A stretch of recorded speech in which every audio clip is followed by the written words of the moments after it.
Bueno, yo creo que en aras al tiempo de nuestros conferencistas, vamos a dar comienzo a nuestra reunión de interés cultural, reunión promovida por el doctor Jorge Ramírez y el grupo de CECIMIN desde hace ya un par de años y que ha tenido una muy buena acogida y donde hemos pasado por temas culturales, artísticos, médicos, económicos, políticos. Hoy un tema muy interesante, la coyuntura económica y perspectivas de los años 2021 y 2022 a cargo del doctor Andrés Langebeck. Les cuento un poco, el doctor Andrés Langebeck Rueda es economista de la Universidad de los Andes, con posgrados en economía en Yale University y en administración pública en Carleton University del Canadá.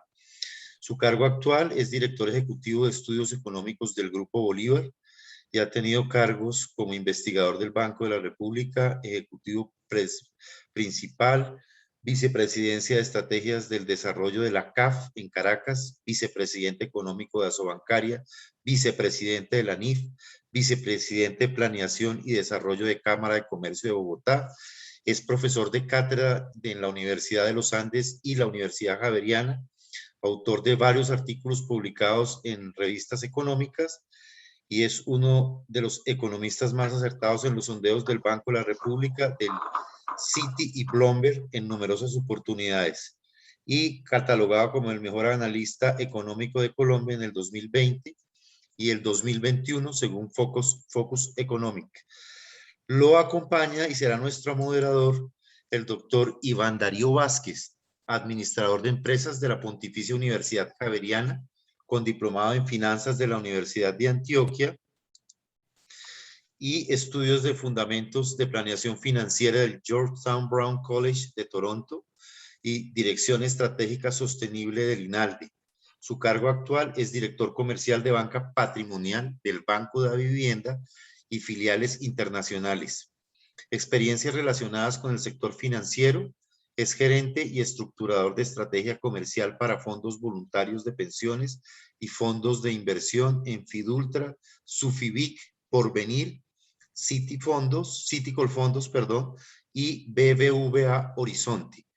Y adicionalmente nos acompaña Olga Lucía Martínez, conocida por todos, con una amplia trayectoria bancaria y que también estará acompañándonos y representando al doctor Ramírez, y creo que en estos temas de pronto ella le da un poquito de cátedra. Entonces, bienvenidos los tres.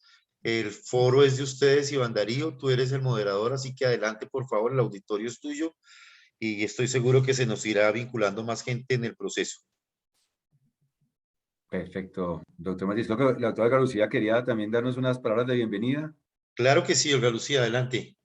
Sí, bueno, buenas noches para todos y especialmente a Andrés y a Iván Darío, agradecerles que en estos días que sé lo complejos que son dentro del Grupo Bolívar y dentro de la vivienda por muchos temas de presupuesto y por muchos temas de estrategia, hayan destinado este tiempo para acompañarnos y darnos una visión tan interesante de la situación particular que en este momento estamos viviendo. Las perspectivas económicas siempre son del mayor interés, no solamente para las empresas, sino para nosotros como personas en nuestras finanzas personales.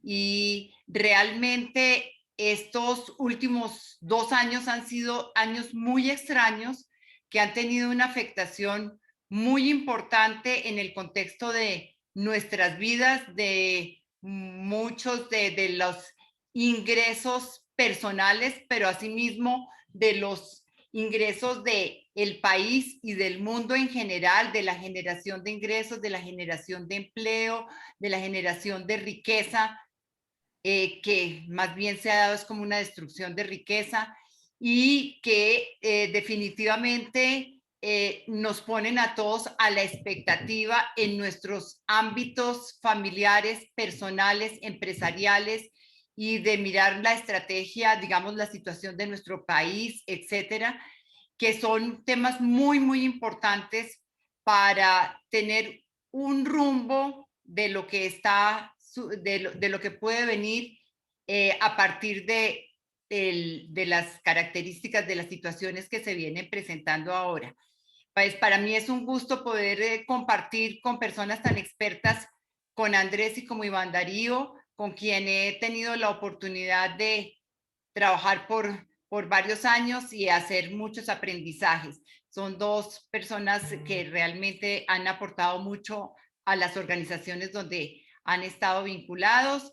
En el caso de Andrés, pues la verdad es que nos mandó una hoja de vida bastante resumida, pero tiene una experiencia muy grande y realmente es uno de los economistas que, pues, si bien ya se mencionó, ha tenido mejores resultados en los pronósticos de proyecciones macroeconómicas.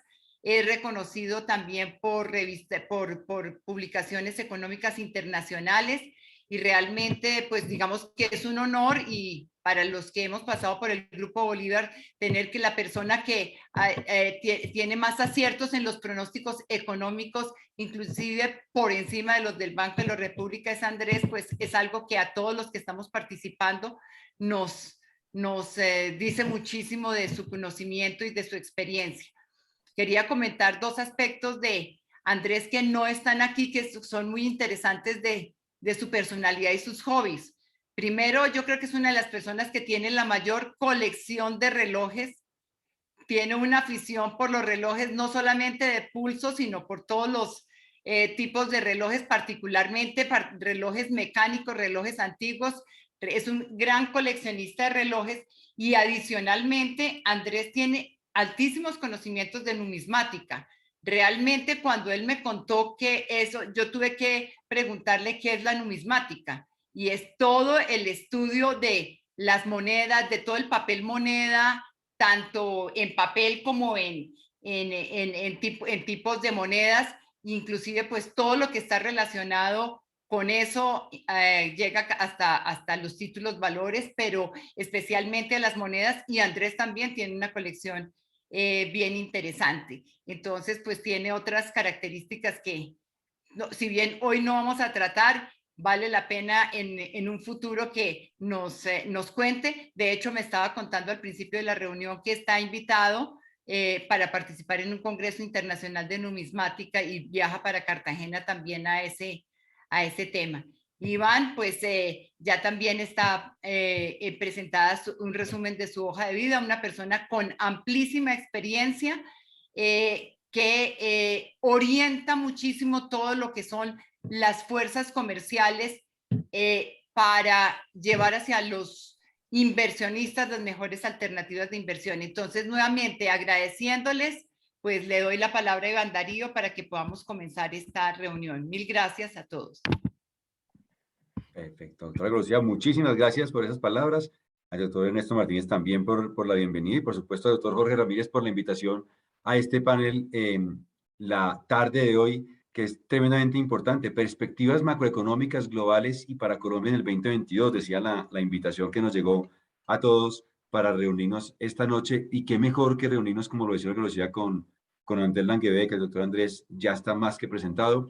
Es un gusto trabajar al lado de él. Tengo la fortuna de todos los meses poder escuchar sus proyecciones, sus análisis, y es un animador permanente de todas las estrategias que montamos actualmente en el banco y en el Grupo Bolívar. Este tema de coyunturas macroeconómicas y sobre todo las perspectivas para el 2022 son tremendamente importantes para cada uno de nosotros simplemente como ciudadanos, como personas naturales y como personas que nos interesa saber qué va a pasar al futuro para saber, por supuesto, qué va a pasar también con nuestros, por supuesto, nuestros ahorros o inversiones, pero también qué puede pasar en Colombia y en el mundo en los próximos años después, como lo decía Olga Lucía, de una pandemia que ha tenido unos altibajos increíbles. Primero una desaceleración económica pues, manifiesta que todos conocimos y después una reactivación también evidente, pero con una cantidad de altibajos que ya nos va a comentar Andrés. Pero quiero llamar la atención muy especialmente sobre lo que viene para el primer semestre del 2022 con el tema de elecciones presidenciales en Colombia. Vamos a estar entonces todos escuchando diferentes candidatos presidenciales. Entiendo que acá incluso en este panel hemos tenido diferentes, o han tenido ustedes la oportunidad de escuchar a algunos personajes de la vida nacional que pueden estar incluso participando en esta contienda electoral. y el tema económico es tremendamente importante que lo tengan presente también para escuchar cuáles son sus propuestas, qué están viendo, cómo están viendo las oportunidades que hay de aquí en adelante y qué mejor que tener al doctor Andrés Langebeck para poder entender un poco esas perspectivas. Entonces, espero que a futuro, doctora Olga Lucía, doctor Ernesto Martínez, me inviten a las charlas de numismática y de relojes si es que la hacen con Andrés Langebeck. Yo me apunto para esa noche en esa reunión.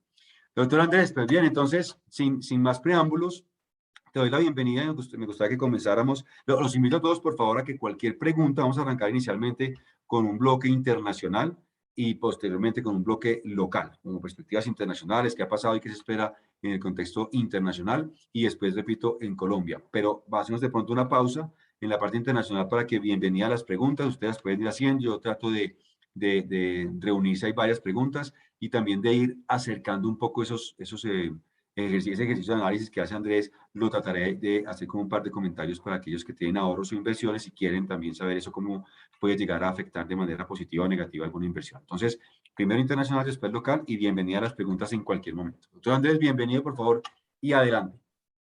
Bueno, muchísimas gracias a Jorge, Olga Lucía, por esas palabras. De verdad me conmueven mucho. Muchísimas gracias por esta invitación. Qué placer estar con ustedes. Voy a intentar apareció una línea amarilla en la pantalla que quiero tratar de corregir. Vamos a ver si creo que no debería ser difícil hacerlo. Ya está corregido, entonces. Perfecto. Bueno, la idea es ir con ustedes sobre los siguientes temas. En primer lugar, algo sobre el entorno internacional en que se desenvuelve nuestro país. Recordemos que desde hace ya muchos años, desde el punto de vista tanto de bienes como de capitales, y más recientemente, incluso en el caso de personas, Colombia es un país absolutamente internacionalizado. Y por lo tanto lo que ocurre en el mundo es una de las causantes, para bien o para mal, de lo que ocurre en Colombia.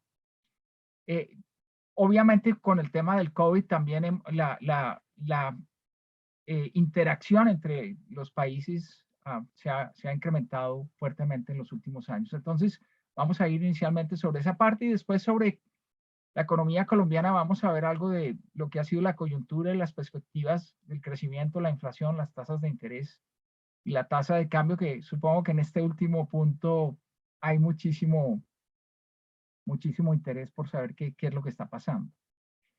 Bueno, iniciamos en este tema internacional, entonces con la parte relacionada con el COVID por diferentes zonas geográficas. Aquí les tengo el número de muertos.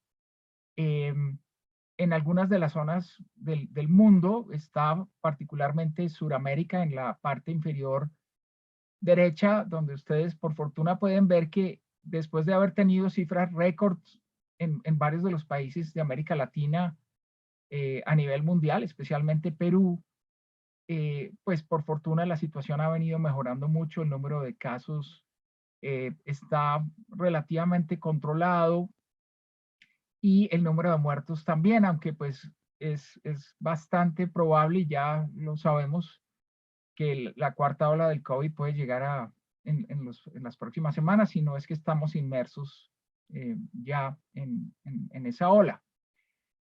Pero no es lo mismo en todas partes del mundo. En realidad lo que estamos viendo en Europa es bastante dramático, desde Rusia hasta los Países Bajos y Alemania. Vemos incrementos en el número de casos y muertos que llama muchísimo la atención. Países como Noruega también presenta, digamos, incrementos inusitados en los contagios y en el número de muertos por el COVID-19. Y muy recientemente, en los meses de agosto y septiembre, tuvimos olas importantes de COVID en los países asiáticos. Ustedes lo ven en la gráfica superior izquierda. Y también en los Estados Unidos, donde tuvimos un repunte importante que ya ha cedido algo, aunque en las últimas semanas también tengo que reconocer que en el número de casos en los Estados Unidos vuelve a tomar una tendencia ascendente. Entonces, bien vale la pena tratar de analizar por qué se dan estos rebrotes en COVID. Y claramente las cifras de las que disponemos para los Estados Unidos sugieren que esencialmente tiene que ver con un tema de los no vacunados. Claro, las vacunas, y ustedes en su mayoría son médicos y saben esto mucho mejor que yo, pero no hay una vacuna 100% efectiva para prevenir síntomas o mortalidad, pero efectivamente lo que uno sí ve con información muy sólida y bastante bien documentada para los Estados Unidos es que en la última ola que tuvimos en ese país, efectivamente las personas no vacunadas fueron las que tuvieron esa exposición y las que lamentablemente sufrieron las consecuencias de la situación. Aquí también ustedes pueden ver la efectividad de algunas de las vacunas que se aplican en los Estados Unidos, como la de Janssen o Johnson y Johnson, la de Pfizer y la de Moderna, son datos realmente bien interesantes. Y aquí viene uno de los elementos que resulta realmente triste, y es observar cómo algunos de los países más ricos del mundo, es el caso de los Estados Unidos, Hong Kong o Alemania, tienen una baja disposición de las personas para ya haberse vacunado o quererse vacunar. En los Estados Unidos, Hong Kong y Alemania, apenas el 74, 75 y 83% de la población o ya se vacunó o se quiere vacunar. Contando pues perfectamente con todos los recursos desde hace ya varios meses, esto resulta un poco insólito. Mientras que los países, algunos países asiáticos y algunos países árabes, ustedes lo ven hacia el final de la lista, prácticamente la totalidad de la población quiere vacunarse. Y esto sabemos que es malo, porque mientras más tiempo ande el COVID por ahí, pues vamos a tener nuevas cepas, nuevos desarrollos de este virus, lo cual es bastante indeseable y se generan incertidumbres sobre la capacidad que tienen las vacunas de controlar la enfermedad, y tiene que haber nuevos confinamientos o nuevas restricciones a la movilidad, como viene dándose precisamente a partir del viernes de la semana pasada con esta nueva variante Omicron que fue detectada en Sudáfrica y que ya tiene algunos casos documentados en países como Israel. Pasando, digamos, al tema ya más económico, podríamos decir que en general el mundo en 2021 ha tenido una recuperación sobresaliente. Cuando miramos, sobre todo quiero que se fijen en la última fila de este cuadro, que muestra el crecimiento del Producto Interno Bruto a nivel global, uno observa que en el año 2020 la economía mundial cayó 3.1%, esa es la mayor caída que tenemos registrada desde la gran crisis del año 29 al 32 en los Estados Unidos,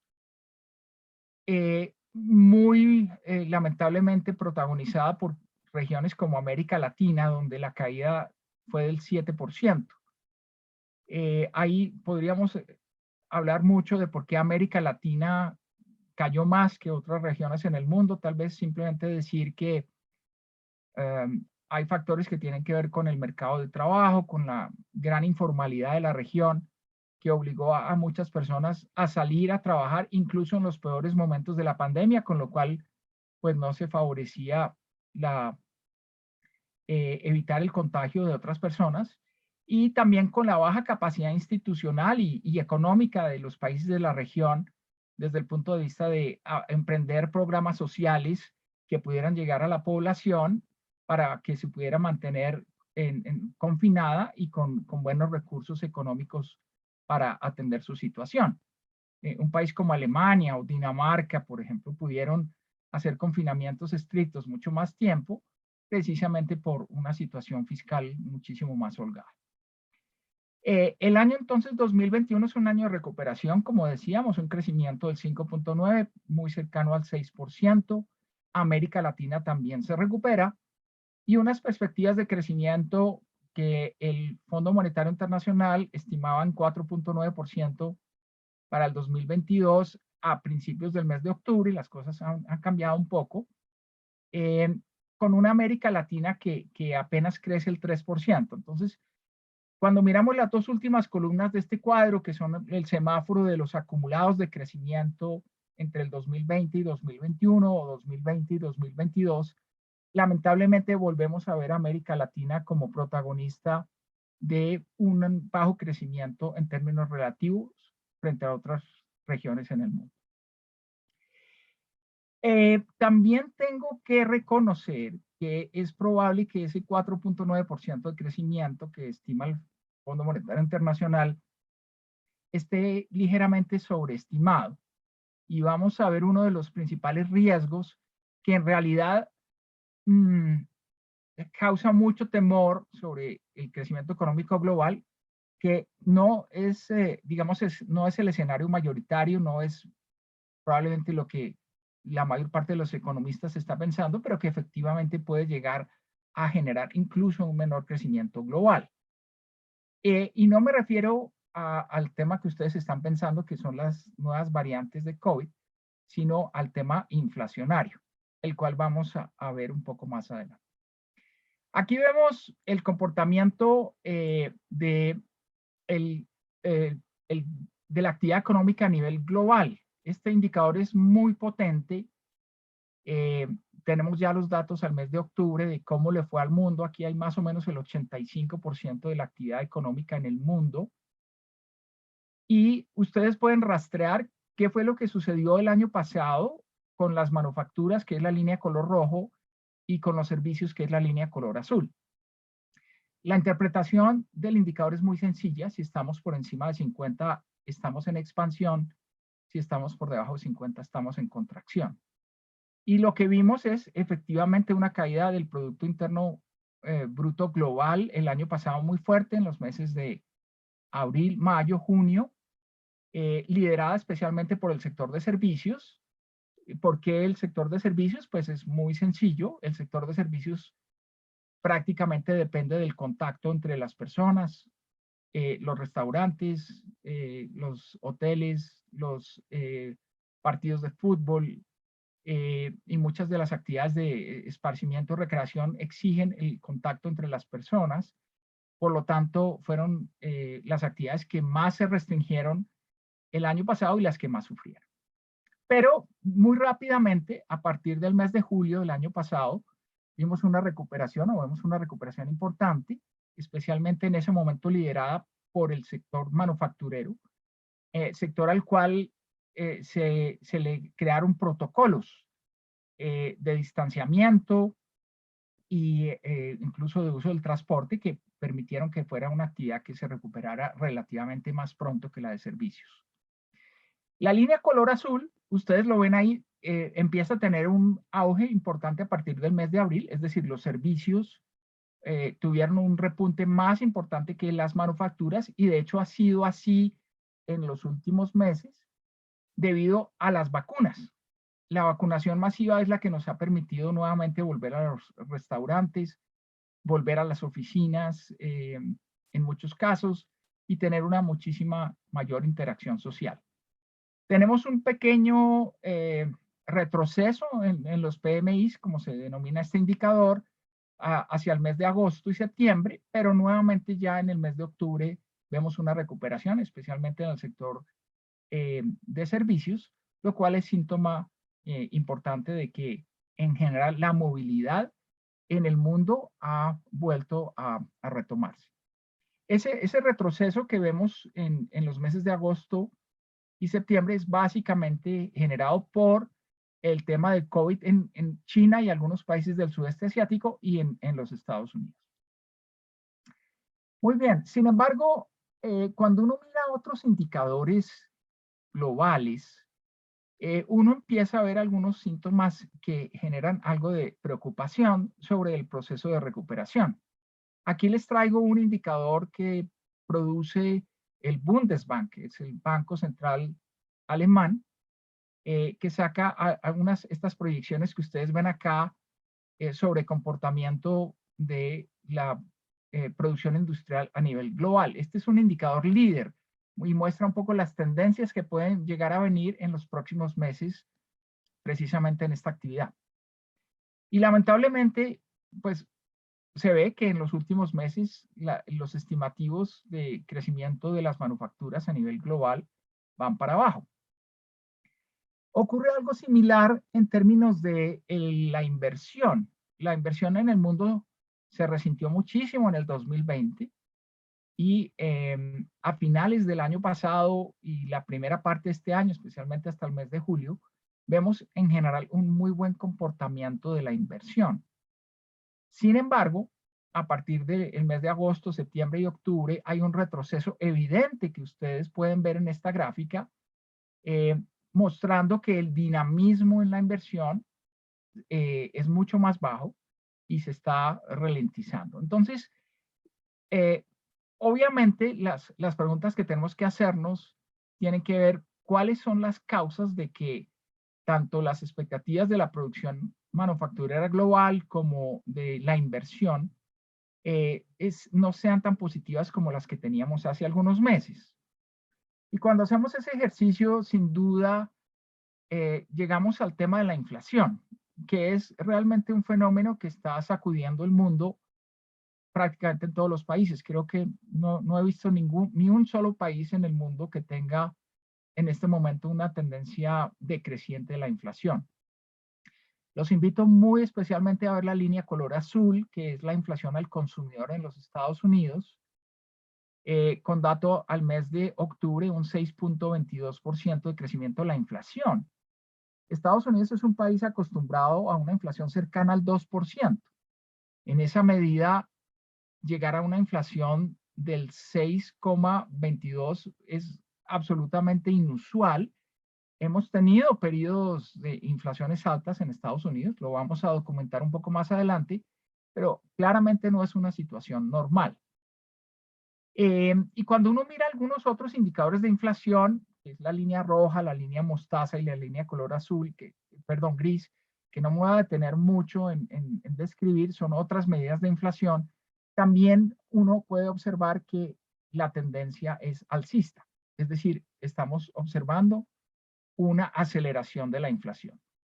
En el caso de Colombia también lo vamos a ver más adelante, es un caso bastante parecido, con inflaciones históricamente altas para este año.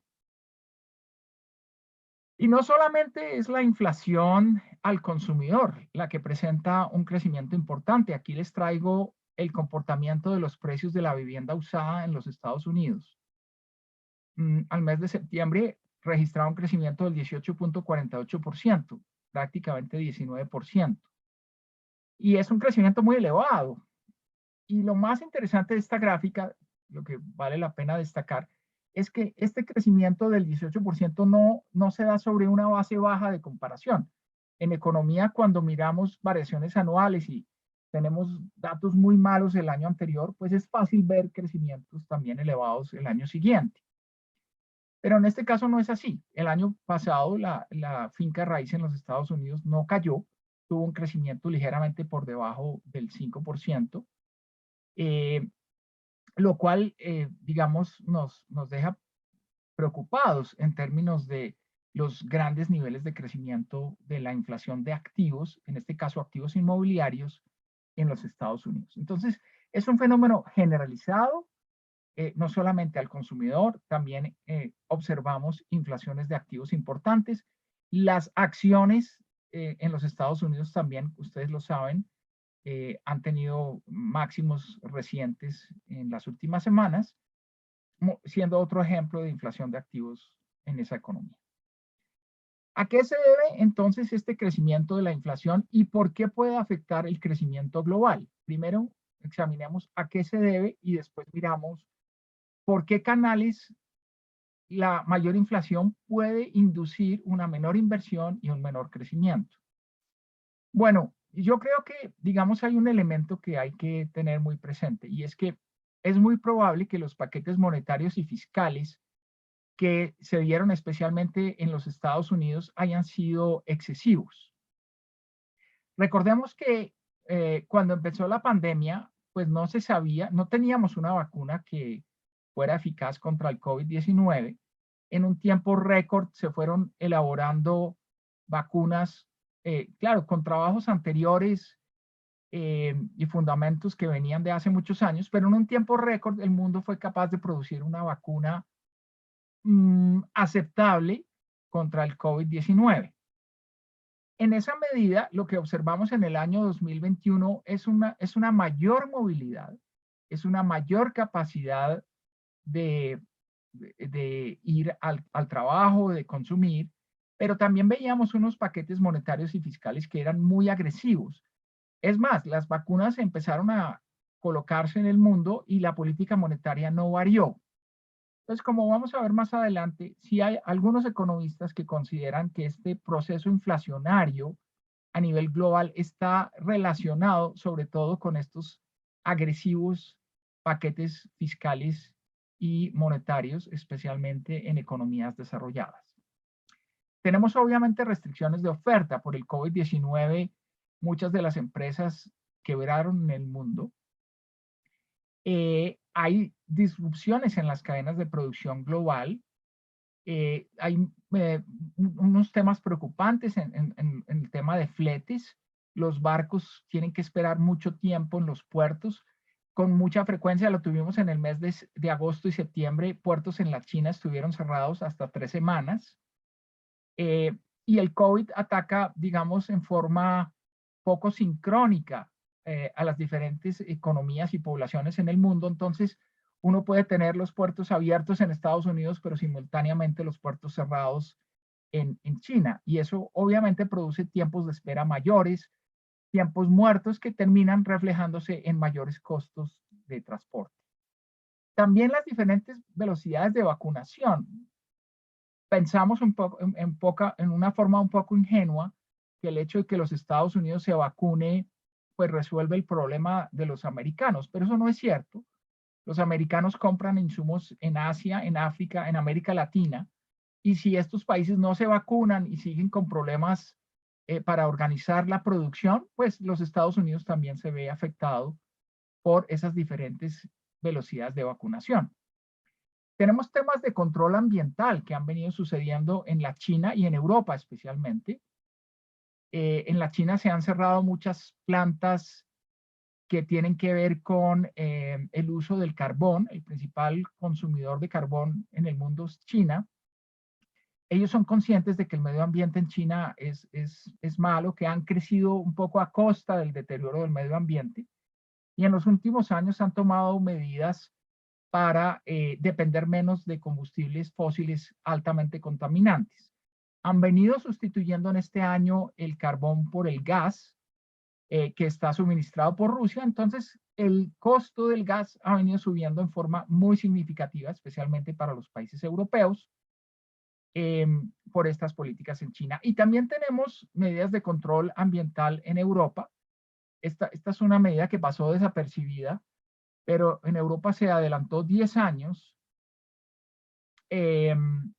la meta de reducción de gases de efecto invernadero. Eso hace que para el 2030 Europa debe tener las reducciones en la emisión de gases que había planeado originalmente para el 2040. Y esto tiene obviamente un costo en términos de la sobretasa que tienen que pagar aquellos productores que todavía consumen combustibles fósiles para compensar por el daño en el medio ambiente. Hemos tenido sequías y excesos de lluvia en procesos alrededor del mundo. El caso más notable tal vez es el de Brasil, donde hemos tenido la sequía más grande en el último siglo, con precios del café que han recuperado muchísimo sus valores precisamente por la sequía en ese país. En Estados Unidos también tenemos problemas en el mercado laboral. En la medida en que los subsidios fueron grandes para algunos segmentos de la población, en promedio, digamos, las ayudas eran de $1,200 por mes para algunas familias pobres que no podían tener ingresos, pues muchas de esas familias decidieron no salir al mercado de trabajo, recibir esos ingresos, y por lo tanto hay una tasa de participación laboral que es baja. En algunos estados y en algunas actividades, los salarios han empezado a crecer y eso es un factor adicional de costos. Y finalmente, en términos de ya la política fiscal, muchos países, incluyendo Colombia, redujeron algunos de los impuestos el año pasado para aliviar la situación. En el caso de Alemania, por ejemplo, el IVA se redujo en 3 puntos porcentuales en los meses de abril a julio del año pasado, y buena parte de esas medidas se han revertido en este año, con lo cual los precios presentan incrementos. Entonces, la conclusión que podemos sacar de esto es que el fenómeno inflacionario mundial es un fenómeno que tiene muchas aristas, tiene muchos orígenes y es probablemente más difícil controlar una situación como esta a una situación donde un solo producto, por ejemplo el petróleo, esté incrementándose en forma significativa. Aquí les traigo un sondeo que hace el National Association of Business Economics en Estados Unidos, mostrando cómo, gracias a la vacunación, la percepción de los economistas americanos sobre el exceso de la política monetaria, pues fue cambiando rápidamente. En el mes de marzo, por ejemplo, apenas el 26% consideraba que la política monetaria era muy laxa, que se estaba emitiendo mucho, pero ya para el mes de agosto el 52% consideró que la política monetaria era excesiva. Por el contrario, quienes suponían que la política monetaria era adecuada, que estaba bien o que era muy restrictiva, pues esos porcentajes fueron bajando en los últimos sondeos. Andrés, en un par de palabras podemos explicar qué es política monetaria para aquellos que no entienden qué significa política monetaria. Sí, básicamente la política monetaria se ejerce a través de la fijación de tasas de interés por parte de los bancos centrales. La idea es que cuando una economía está en dificultades, el crecimiento es bajo o hay crecimiento negativo, la autoridad monetaria baja las tasas de interés, de esa manera alivia la situación crediticia de muchos deudores, porque en general todas las tasas del sistema empiezan a bajar cuando las tasas del Banco Central se reducen, y esa reducción de tasas alivia los flujos de caja de todos los agentes económicos, estimulando, digamos, el crecimiento del consumo y un mejor comportamiento de la economía. Perfecto. Bueno, retomemos este tema del incremento de la inflación y veamos cuáles pueden llegar a ser las consecuencias. Ya vimos que tanto la inflación al consumidor como la inflación de algunos activos como el sector inmobiliario es bastante notable. ¿Y qué pasa? También aquí no lo traje, pero los precios de los automóviles están creciendo mucho. ¿Por qué crecen mucho? Básicamente por algo que tal vez ustedes conocen que se llama la crisis de los chips. El año pasado, la manera que tuvo el mundo de seguir produciendo y seguir comunicándose fue el uso y la compra de computadores y equipos que nos pidieran tener reuniones como la que tenemos hoy en día. Pues la capacidad instalada de chips a nivel global es muy baja, por lo que los precios de los chips se han encarecido mucho. Y en el caso particular de los automóviles, hay una escasez en los chips que hacen que cuando uno compre un automóvil hoy en día, tiene que esperar 2, 3, 4 o 5 meses para que le entreguen ese vehículo, simplemente porque no hay chips. Entonces, los precios de los automóviles, tanto los nuevos como los usados, han venido creciendo. No solamente en Estados Unidos, en Colombia tenemos una evidencia bastante contundente de que esto ha sido así. Y aquí les traigo algo que es la disposición a comprar bienes durables en los Estados Unidos. ¿Cómo se obtiene esto? A través de preguntarle a la gente. ¿Usted cree que es un buen momento para comprar bienes durables, un buen momento para comprar carros o para comprar casas? Y fíjense ustedes que por los incrementos que hemos visto en los precios, la disposición a comprar bienes durables ha caído mucho. Y lo preocupante de esta situación es que cuando uno mira la historia, uno se da cuenta que los periodos de recesión o de bajo crecimiento en Estados Unidos, que están demarcados por esas barritas grises que ustedes ven al fondo, están caracterizados también por una caída importante en la disposición a comprar bienes durables. Entonces, efectivamente, la inflación está generando un efecto adverso en la compra de bienes, y en la medida en que disminuye esta disposición a comprar bienes, genera un daño en el consumo, y a la gente, al consumir menos, pues va a generar menos demanda y el PIB se puede resentir. Entonces, el primer canal a través del cual la inflación genera problemas en el crecimiento es a través precisamente de esta disposición a comprar bienes durables. Pero hay otros canales. Muchos de los productores, por ejemplo, en las fábricas, ven incrementados los precios de los insumos. Creo que ustedes han sabido de lo que está sucediendo con el precio del hierro o el precio del cobre. Son precios que han crecido mucho. Muchos de esos productores tratan de no trasladar los incrementos en precios a los consumidores finales, por lo tanto sus márgenes empiezan a contraerse, lo cual puede disminuir la inversión. Y hay otro canal adicional por el cual la inflación puede afectar la economía, que es la situación que estamos viviendo en Colombia, donde el Banco de la República ya empezó a incrementar las tasas de interés. Ya en el mes de agosto tuvimos un incremento, en el mes de octubre otro, estamos esperando incrementos ahora para el mes de diciembre y varios incrementos más en la primera mitad del 2022. El incremento en las tasas de interés en Colombia y en el mundo está hecho también para frenar el crecimiento de la demanda y por lo tanto es uno de los mecanismos por los cuales vamos a ver que la inflación va a seguir afectando el crecimiento global.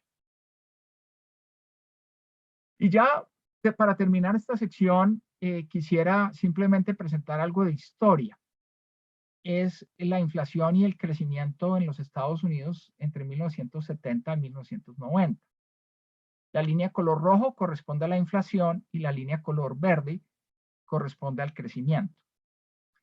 Y noten ustedes una cosa, las dos barras que me muestran lo que hemos denominado los economistas como el primer y segundo shock petrolero, que fueron caracterizados por un gran crecimiento en la inflación, crecimientos al 8.3, 9.2 en 1974, 1975 y 1980 al 12.4%.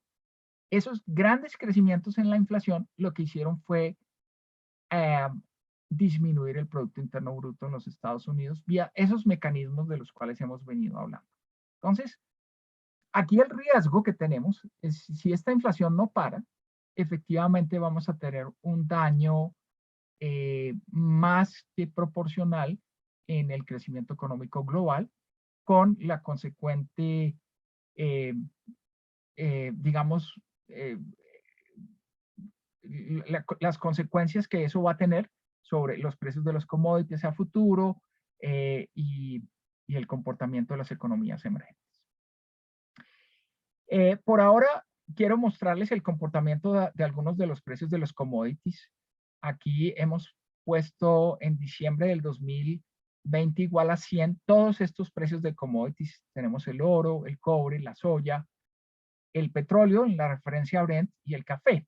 Y fíjense lo que ha venido sucediendo. Los precios del petróleo estaban creciendo hasta ese más o menos un mes. Y el desplome que vemos a partir del día viernes con lo que sucedió en la jornada del día de hoy. Y adicionalmente tenemos sí el precio del café que sí sigue incrementándose con alguna corrección un poco más moderada en los últimos días. Entonces, efectivamente sí teníamos un incremento importante en los precios del petróleo y los precios del café, que era muy positivo para Colombia. Este tema de la variante Omicron descubierta en Sudáfrica la semana pasada ha producido esta turbulencia en los mercados, los precios de las materias primas se han resentido, pero lamentablemente el commodity que más ha sufrido este temor y la angustia por los efectos de la variante nueva es el petróleo. Y eso no es nuevo. El petróleo es el commodity más sensible que hay a los precios en las expectativas de crecimiento global. No es algo nuevo, eso es algo que sabemos desde hace mucho tiempo. Doctor Perfecto. Iván, no sé, yo creo que vale la Andrés, pena que tenemos haga unas preguntas. Tenemos algunas pequeñas. preguntas muy interesantes. A ver, Andrés, nos preguntan, em, en Latinoamérica hemos tenido recientemente algunos países que han tenido elecciones presidenciales, viene también un año electoral para Colombia y otras regiones en Latinoamérica, y nos preguntan cuál consideras puede ser ese futuro socioeconómico de América Latina en todo este contexto de bastante retador macroeconómico de los diferentes países que hacen parte de América Latina. ¿Cuál podría ser ese futuro socioeconómico de nuestra América Latina? Bueno, esta pregunta mm, es muy interesante. Me permite adelantar un poco lo que íbamos a hablar sobre Colombia, pero está bien. Em, yo te diría que uno de los grandes problemas que tenemos en América Latina es que sin duda en los últimos años, especialmente del 2005 hasta el 2015, América Latina fue una región que creció mucho. La pobreza se redujo, la clase media aumentó, la participación de la población en la educación fue creciendo y eso claramente fue un fenómeno muy positivo. América Latina empezó a tener una clase media y esa clase media más fortalecida empezó a tener mayores expectativas sobre el futuro y también mayores exigencias frente a sus gobernantes. Lamentablemente, por efecto del COVID-19, muchos de los países de la región hemos tenido que acudir a una política fiscal muy activa, aumentando el gasto y adicionalmente, por las circunstancias de la recesión el año pasado, disminuyendo los ingresos. Eso ha hecho que las deudas de los gobiernos sean altas. Ocurre, pues, digamos, igual que un hogar. Cuando un país gasta más de sus ingresos en deuda, lo mismo ocurre en los países. Y eso ocurrió en América Latina en el 2020 en forma muy generalizada, tal vez siendo el caso más dramático el de Brasil, cuya deuda como proporción del PIB es casi hoy en día del 100%. Y el caso de Colombia también fue dramático. Colombia aumentó su deuda del 52 en el 2019 al 64 el año pasado. Entonces, ¿cuál es la coyuntura en la que nos vemos enfrentados? El año pasado fue un año duro, fue un año muy duro, un año de recesión, un año de pérdida de empleo, un año de pérdida de ingresos para mucha parte de la población. Eh, y ya tenemos a una población que tiene unas expectativas. Entonces, lo que hemos visto en general es un malestar, una reacción en contra de los gobiernos que fueron elegidos. Lo estamos viendo, ya lo vimos en Perú, lo vimos en Chile, o lo estamos viendo en Chile con la elección presidencial, pero también con el cambio de constitución. Lo estamos viendo de alguna manera, por ejemplo, en Honduras, este domingo tuvimos elecciones y está ganando la candidata de izquierda en contra, digamos, del candidato más de centro derecha. Y es un fenómeno que podemos, digamos, también hay preocupación en el caso colombiano de que pueda llegar a ocurrir. Pero esencialmente es complejo porque tenemos una población que tiene muchas expectativas, muchas demandas, que ha sufrido mucho en los últimos meses, pero por otro lado tenemos unos estados con una capacidad de, eh, de cumplir con esas expectativas, de aumentar la educación, de mejorar la salud, que realmente no son muy grandes por efecto precisamente del mal estado en las finanzas públicas que dejaron, pues que dejó esta situación del COVID. Entonces sí es una situación preocupante. Y es más preocupante aún si se tiene en cuenta que muchos de estos gobiernos, especialmente de izquierda, pueden promover políticas que en lugar de resolver los problemas, lo que pueden hacer es agravarlos. Yo, por ejemplo, pienso que el caso de Pedro Castillo en Perú es muy diciente de esa situación. Lo que debería hacer Perú es promover más inversión extranjera, promover más desarrollo de la empresa privada y no, por el contrario, limitarlo, asustar a los inversionistas, porque pues claramente eso termina por generar un malestar mayor en términos de menor crecimiento económico y menor clima para la inversión. Entonces sí es una situación difícil, donde muy probablemente los próximos años vamos a encontrar muchas tensiones que van a continuar y lo peor puede ocurrir en el sentido de que los gobiernos, si no son prácticos, si no hacen políticas que realmente estimulen rápido el crecimiento sin afectar la sostenibilidad fiscal, lo que vamos a ver es que muchos de estos gobiernos van a ser nuevamente factores de desilusión que pueden complicar más esa situación social de la región. Perfecto, Andrés. Muchísimas gracias. Tenemos otra pregunta muy interesante. Y para ambientarlos a todos, pues ya sabemos que hablamos un poco de lo que son las políticas monetarias y claramente cuando en un país tenemos una inflación que está empezando a subir de manera acelerada y preocupante, uno de los elementos más importantes que se utilizan es precisamente la política monetaria, es decir, subir las tasas de interés para que precisamente las personas se empiecen a endeudar menos y empezar a controlar un poco también el consumo de personas y empresas. A su vez, por supuesto, si lo que uno quiere es generar un mayor crecimiento económico, pues se baja la tasa de interés. La pregunta entonces, Andrés, es, con la inflación tan alta que tenemos en Estados Unidos, o te tengo dos preguntas realmente. Vemos en América Latina, tenemos muchísimo, en el mundo entero, pero sobre todo en América Latina, muchos países que ya empezaron a subir tasas de interés, como lo es el caso de Colombia, con inflaciones altas, como ya lo mencionaste hace un momento, y están subiendo sus tasas de interés. ¿Por qué la Fed en Estados Unidos no ha subido sus tasas de interés? Nos preguntan incluso, con una inflación tan alta en Estados Unidos y con unas tasas tan bajitas de interés, hay una presión para la Fed para subir tasas de interés. ¿Por qué no la ha subido? Y la segunda pregunta que te hago allí es que también nos hacen los asistentes a esta charla es si esa subida en tasas de interés podría generar una crisis inmobiliaria. ¿Cómo lo verías, Andrés? Ok. Muy interesantes preguntas. Yo empezaría, digamos, señalando que en términos de las políticas monetarias, siempre hay una gran diferencia entre un país desarrollado y un país emergente como Colombia. Cuando un inversionista del exterior compra un título del gobierno colombiano, naturalmente exige una tasa de remuneración más alta que la que exigiría para los Estados Unidos. Y la razón de esa diferencia está en el riesgo. Colombia es un país de mayor riesgo que los Estados Unidos. Entonces, recordemos entonces, digamos, el cálculo que hace el inversionista es, yo tomo el rendimiento nominal de un título, pero tengo que descontarle una prima de riesgo. Porque es probable que existe alguna posibilidad de que ese título no sea finalmente honrado y sea pagado en términos de los rendimientos y las amortizaciones.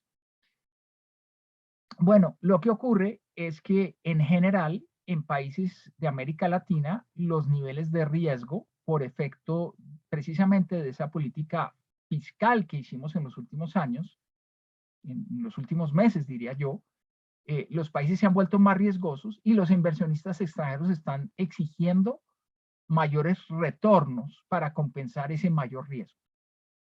Y los bancos centrales lo que están haciendo es aumentar las tasas. Si bien la inflación crece en Estados Unidos y crece incluso más que en Colombia las tasas ya empezaron a subir porque precisamente tenemos que evitar que haya una desbandada y haya pérdida significativa de interés por parte de los inversionistas del exterior en nuestros países.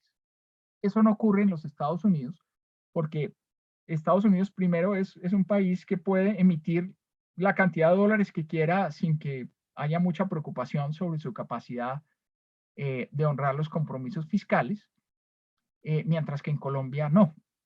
Entonces yo te diría que esencialmente está asociado, la subida de tasas de interés está asociada a dos propósitos en países como Colombia o Chile o Perú. En primer lugar, el controlar la inflación, pero en segundo lugar, y tal vez más importante, evitar una salida de capitales que podría generar tener consecuencias nocivas sobre la tasa de cambio y sobre el crecimiento, y más bien generar a través de mayores tasas un rendimiento que compense también el mayor riesgo. Sobre la segunda pregunta, yo te diría que Estados Unidos sí viene aplicando políticas, ya empezó en este mes a aplicar una cierta limitación a la expansión de la política monetaria. Hasta el mes de octubre, la Fed, el Banco Central de Estados Unidos, hacía compras muy significativas de activos, 120.000 millones de dólares al mes. Ya decidió la Fed que para el mes de noviembre y el mes de diciembre esas compras se iban a reducir en 15.000 millones de dólares. Es decir, ya no se iban a comprar 120.000, sino 105.000 millones de dólares al mes. Y efectivamente, ese retiro del estímulo monetario va a continuar en los Estados Unidos y con toda seguridad puedo afirmar que el ritmo al cual se va a hacer ese desmonte es mayor que el que estamos viendo en estos 2 meses. Incluso pues esto tiene que también tener una visión sobre esta nueva variante Omicron que se ha detectado. Yo personalmente creo que estamos en un momento de altísima especulación sobre esa variante. En realidad no se conoce muy bien. Las autoridades sanitarias en el mundo se están reuniendo, están analizando la evidencia científica. Yo no soy experto en el tema, pero viendo un poco lo que sucedió con la variante Delta, que es de alguna manera similar, pienso que puede llegar a ocurrir algo semejante. Y vamos a ver que muy probablemente esto no es de la magnitud como hoy en día se piensa que puede llegar a ser. De hecho, ya en estos días, en estos pocos días que llevamos de esta emergencia por la nueva variante, hemos visto algunos artículos y algunas noticias que son alentadoras en términos de decir, ojo, esto no parece ser que no es tan grave, probablemente sería menos complicado. Si eso es cierto, si mi punto de vista sobre la nueva variante es cierta, y si las vacunas siguen siendo efectivas frente a esta variante, con más razón la autoridad monetaria en Estados Unidos seguirá incrementando, reduciendo sus compras de activos y eventualmente podrá incrementar sus tasas hacia el mes de septiembre u octubre del próximo año, normalizando la política monetaria. En esas condiciones, sí es posible esperar que haya alguna corrección en los precios de los activos. Sobre todo porque una de las cosas que mantiene el interés generó ese interés tan grande de la gente para comprar vivienda en los Estados Unidos, es que las tasas de las hipotecas, las tasas de los créditos a 30 años, fueron las más bajas de la historia en los últimos meses. Y parte de lo que se está haciendo es precisamente controlar que esas tasas ya no sean tan bajas. Es decir, probablemente el mercado inmobiliario va a ser uno de los que primero se afecte por las nuevas políticas de la Fed, pero no creo que haya tampoco una crisis inmobiliaria por eso.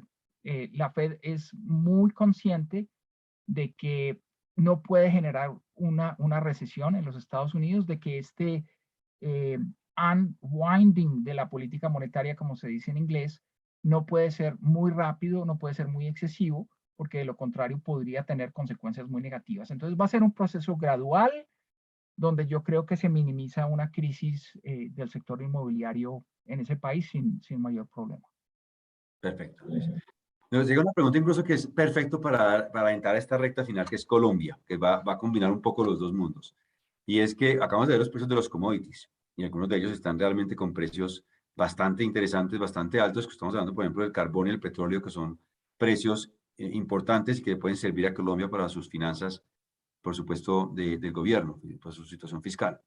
La pregunta que nos hacen es si ese costo que está tan alto en carbón y en petróleo, por ejemplo, compensan en algo ese incremento que hemos tenido de la deuda externa que mencionas que ya está por encima del 60%. ¿Puede ayudar? Y entramos a Colombia, por supuesto, después de esta pregunta. Sí. Yo les adelanto uno de los temas que voy a tratar en la próxima sección, y es que lo podría ayudar si hubiera voluntad política de evitar una expansión tan fuerte en el gasto como la que hemos visto.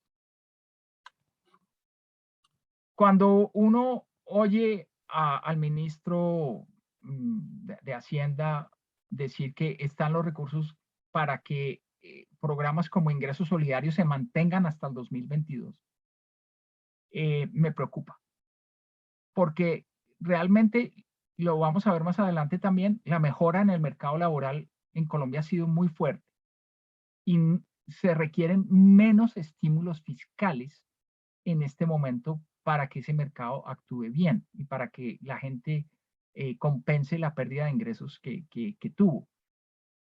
Yo te diría entonces que y sí, en teoría sí, los mayores ingresos por el petróleo y por el carbón podrían disminuir el déficit, pero si hay voluntad política de reducir el gasto, también realmente se vería el efecto más significativo.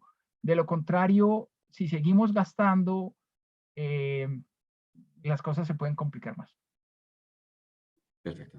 Que está muy claro, como en una familia, en un hogar, pues si seguimos gastando de forma desbordada y sin ningún control, cualquier esfuerzo que se haga en el ingreso no se verá. Tendrá que hacerse un esfuerzo en las dos vías, tanto en el ingreso como en el egreso. ¿Está muy claro? Si te parece, entramos a la sección de Colombia. Los invito a que me sigan haciendo las preguntas por aquí por el chat y trataré de hacerlas entonces al final de Colombia y por supuesto hacemos una reflexión desde la inversión, cómo eso se ve reflejado en las posibles oportunidades de inversión. Entonces, adelante, Neris. Bueno, muy bien, pasamos al tema de Colombia en términos de COVID, que pues es la variable que generó toda esta crisis. En la gráfica de la izquierda corresponde al número de casos, donde sí se observa, ustedes lo ven bien, es una tendencia moderada, pero sin duda ascendente en los últimos días en términos del número de casos. Y el número de muertos ha sido también, sigue siendo bajo con alguna ligera tendencia ascendente. Em, Yo creo que este tema de la cuarta ola debe venir, entre otras cosas, porque sin ser médico para nada, pero lo que he entendido es que buena parte de lo que tenemos hoy en día es como cierta inmunidad de rebaño, por así decirlo. Mucha gente tuvo COVID en los últimos meses, especialmente entre marzo y julio, como se puede intuir por la cifra del número de muertos. Eh, Obviamente la gente que sobrevivió al COVID generó alguna inmunidad, pero esa inmunidad se va reduciendo en el tiempo. Eh, y hay todavía un porcentaje alto de la población colombiana que no está vacunado. Entonces, sí, la probabilidad de que tengamos eh, COVID en una tercera ola es importante. Ahora bien, aquí algo que es muy, muy clave para la actividad económica. Ustedes pueden ver en la gráfica de la derecha que nosotros tuvimos una tercera ola de COVID muy fuerte. Sin embargo, las autoridades políticas, los gobiernos locales, las alcaldías, no impusieron medidas importantes contra la movilidad en los meses de marzo a julio. Es decir, no tuvimos confinamientos importantes. Y yo creo que si bien se puede venir una cuarta ola, también más modesta, mucho más modesta que la tercera, pienso que el impacto económico tampoco va a ser muy alto, porque no creo que haya la voluntad política de volver a confinarnos de ninguna manera, tal vez algunas restricciones, pero mínimas frente a las que vimos el año pasado. En ese sentido, el nexo entre COVID y actividad económica se va perdiendo, porque la movilidad, si bien podría haber más casos de COVID, la movilidad va a continuar siendo alta. Y ese es un poco el mensaje que les quiero dejar en relación con el COVID y la afectación de la actividad económica. Voy a pasar aquí un par de diapositivas para hablar de cómo ha venido creciendo la economía colombiana o las expectativas de crecimiento de la economía colombiana. Esta gráfica, ¿qué me muestra? me muestra cuál era la expectativa de crecimiento para el 2021 que teníamos en enero, en febrero, marzo, en abril, hasta el mes de noviembre. En enero, por ejemplo, el promedio de los analistas esperaba que el crecimiento de la economía fuera del 4,8.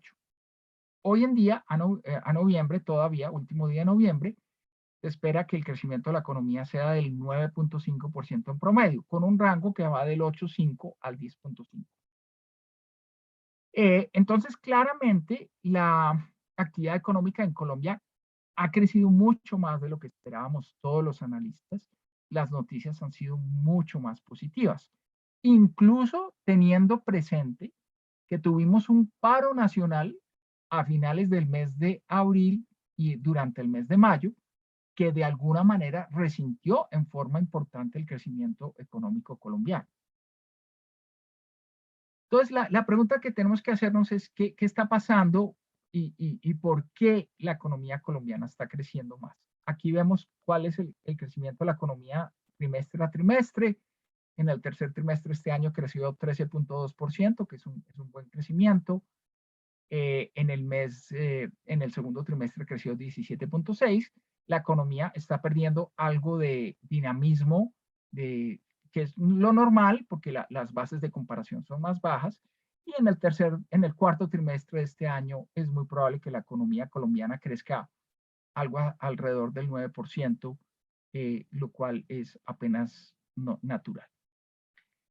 ¿Qué es lo que está dinamizando la economía colombiana? Para eso lo que hacemos es mirar el crecimiento de los diferentes componentes del gasto. El gasto en la economía puede ser o gasto que hacen los hogares, o gasto que hace el gobierno, o gasto de inversión, que los economistas pomposamente llamamos formación bruta de capital, o exportaciones o importaciones.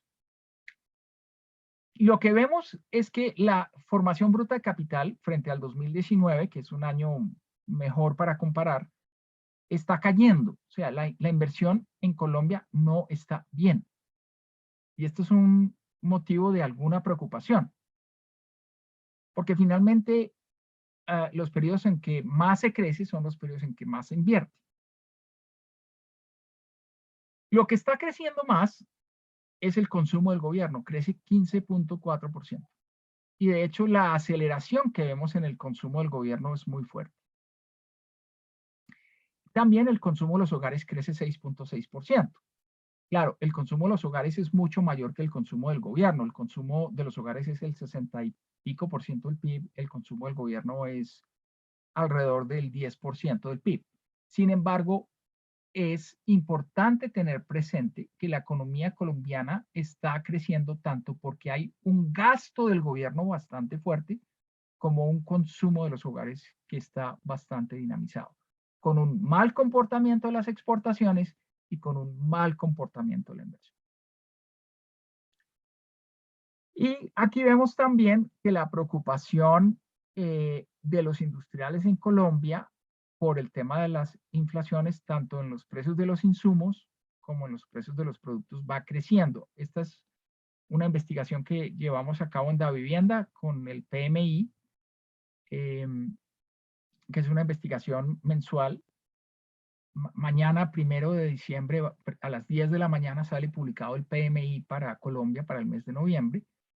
Y fíjense que los empresarios van mostrando su preocupación también por este tema inflacionario, por los precios de los productos, que es la línea color azul, los precios de los insumos, que es la línea color rojo.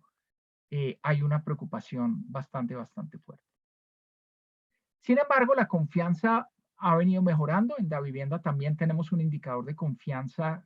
Aquí les traigo los resultados preliminares al 20 de noviembre. La forma de interpretar este indicador es muy sencilla. Si el indicador es alto, hay mayor confianza. Si el indicador es muy negativo, hay poca confianza. Ustedes ven aquí que el año pasado la confianza cayó mucho. Hacia el mes de abril y mayo fue muy baja la confianza, se fue recuperando. En el mes de mayo, por el paro nacional, la confianza bajó muchísimo, pero se ha venido recuperando y eso es muy bueno. la gente necesita confianza para poder gastar, para poder endeudarse. La gente tiene que tener confianza y por el lado, digamos, de la confianza, las cosas van bastante bien. Y los patrones de gasto, esto es otra de las características que estamos viendo en la economía en los últimos meses, en las últimas semanas. Los patrones de gasto están cambiando en forma muy importante. Aquí les traigo una investigación que también hemos realizado en el banco, mirando cómo la gente está usando las tarjetas de crédito y las tarjetas de débito en los últimos meses. Y ustedes ven ahí que, por ejemplo, el rubro de viajes fue muy afectado. El rubro de viajes y el rubro de gimnasios fueron muy afectados por la pandemia. El año pasado se desplomaron esos gastos. Se mantuvieron los gastos, por ejemplo, en tecnología. Aquí no lo traje, pero los gastos en alimentos también fueron bastante buenos. La economía se fue recuperando y ya de hecho el último dato que tenemos para el mes de octubre es que en viajes pues el gasto está absolutamente desenfrenado, en compras de automóviles también, en temas de tecnología también apoyado por el día sin IVA, ha habido un gasto importante. Entonces tenemos una recuperación de la economía colombiana, tenemos alguna preocupación por la inflación porque también nos está afectando. Y tenemos una enorme recomposición del gasto y del consumo de los colombianos. ¿Por qué la economía colombiana creció entonces más de lo previsto? Esta es una explicación que los economistas tenemos que dar, porque nos dicen, ustedes decían que íbamos a crecer poco y ahora que mucho. Bueno, las razones son estas. Primero, nosotros estimábamos que este año íbamos a tener 4 olas de COVID. En realidad no solo se dieron 1.5. Se dio la mitad de la segunda ola y la tercera ola que fue muy fuerte, pero que como vimos, y está aquí en el segundo punto, una tercera ola muy fuerte, pero sin imposición de cuarentenas. Con lo cual esa relación entre movilidad y el COVID se rompió. Esto es muy importante. En tercer lugar, el gobierno nacional sigue gastando y sigue gastando muchísima plata y ahora tiene programas hasta para atender a los empresarios que sufrieron las consecuencias del paro nacional. Y bueno, eso también es importante. Y alguna parte del crecimiento se debe a la base baja de comparación y la política monetaria, que ya vimos, sigue siendo expansiva. Las tasas de interés han empezado a subir, pero siguen siendo muy bajas cuando se comparan con la inflación, con lo cual podríamos decir que hay varios estímulos en la economía, tanto fiscal como monetario, como por el lado de COVID y de las restricciones a la movilidad. Y aquí viene uno de mis puntos que espero que ustedes lo puedan, digamos, me gustaría mucho oír también su opinión, pero es uno de los puntos que más me preocupa. Aquí vemos la tasa de desempleo en Colombia en los últimos meses. Sin duda el año pasado tuvimos unas tasas excesivamente altas. En el mes de mayo una tasa del 20.7 a nivel nacional y del 24.3% de desempleo a nivel de las 13 principales ciudades. Pero la economía se ha recuperado y con los datos que fueron publicados por el DANE esta mañana, correspondientes a la tasa de desempleo en octubre, ya vemos que la inflación, que estas tasas de desempleo son mucho más bajas. Sí, continúan siendo más altas que las que vimos antes de la pandemia, pero se han reducido mucho. Y mi pregunta para todos los que están en este evento es, ¿se justifica que el gobierno siga gastando a debe, porque es contra mayor deuda, siga gastando la misma cantidad de recursos que se gastaban el año pasado para ayudar, digamos, a la gente que había perdido el empleo? Yo creo que la respuesta es clara y es no. Estas ayudas deberían irse reduciendo, deberían vincularse mucho más con la salud del mercado laboral. Y si el mercado laboral mejora, pues hay un espacio para reducir estas ayudas. De lo contrario, la deuda sigue alta y como ya vemos, la deuda alta genera riesgo y genera menor probabilidad de pago hacia futuro. Entonces hay que ser muy conscientes. Los problemas no los podemos solucionar a punta de gasto público. Y la estabilidad macroeconómica del país es muy importante mantenerla, y este es un llamado a que haya un poco más de conciencia sobre este tema. Nuestras expectativas de crecimiento son de 9.5% para este año, con una desaceleración a 3.4% para 2022. En ambos casos, tanto en 2021 como 2022, el crecimiento de Colombia es superior al de América Latina. No sé si se acuerdan, una de las primeras diapositivas del crecimiento global nos mostraba que América Latina en 2022 crece el 3%. Pues Colombia va a crecer 3.4%, que es un poquito más alto. ¿Cuáles son los factores que están promoviendo o inhibiendo el crecimiento para el próximo año? Los factores positivos tienen que ver con la política monetaria sigue siendo expansiva, se ha avanzado en el proceso de vacunación, las ventas de vivienda fueron extraordinarias en los 2 últimos años, lo cual nos garantiza que la dinámica de la construcción residencial, no tanto de otros usos, pero la dinámica de la construcción residencial va a ser bastante buena, ha sido bastante buena este año y va a ser bastante buena el próximo año. En Colombia en este año se van a entregar más o menos 135.000 viviendas, y en el año 2022 la cifra puede llegar a ser de 190.000 viviendas o 185.000 viviendas. De todos modos, una cifra elevadísima en términos históricos, lo cual es muy positivo. Tenemos un importante aumento en la inversión pública y tenemos un sector financiero que está sólido, presto a acompañar los proyectos productivos y el consumo de los colombianos. En elementos negativos que estamos viendo, ahí va a haber una desaceleración del crecimiento económico global, inducida muy probablemente por el efecto que hemos visto de la inflación. Tenemos un aumento en las tasas, en algunas tasas de la economía, las tasas de los TES, por ejemplo, han venido creciendo, y eso pues va a afectar algunas demandas de crédito. Tenemos un problema, y es que la economía crece más de lo que crece el empleo, aunque ya vimos que el empleo ha mejorado mucho. Hay alguna dificultad que vamos a tener de generar de todos modos empleo, porque estamos en una economía digital donde se está sustituyendo algo de trabajo precisamente por estas tecnologías digitales. Tenemos unas condiciones sociopolíticas que ralentizan el ritmo de crecimiento de la inversión. Y a mi juicio, este tema también es un poco polémico, pero la última reforma tributaria que se hizo en Colombia fue una reforma tributaria que se excedió, a mi juicio, y esto lo hablo en forma muy personal, se excedió en términos de aumentar el impuesto de renta a las empresas. Te están llamando. Creo que... Perdón, el micrófono de Raimundo Hernández está abierto con música, por favor, si lo cierran. Al final, Raimundo, te podemos oír el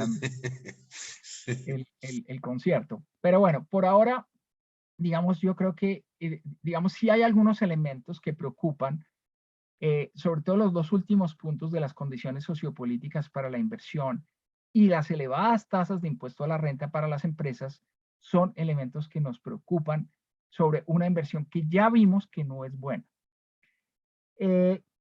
Sobre las condiciones para la inversión, ustedes ven acá, estas es unas cifras que recopila Fedesarrollo. Fedesarrollo le pregunta a los empresarios en Colombia si las condiciones son favorables o desfavorables para la inversión.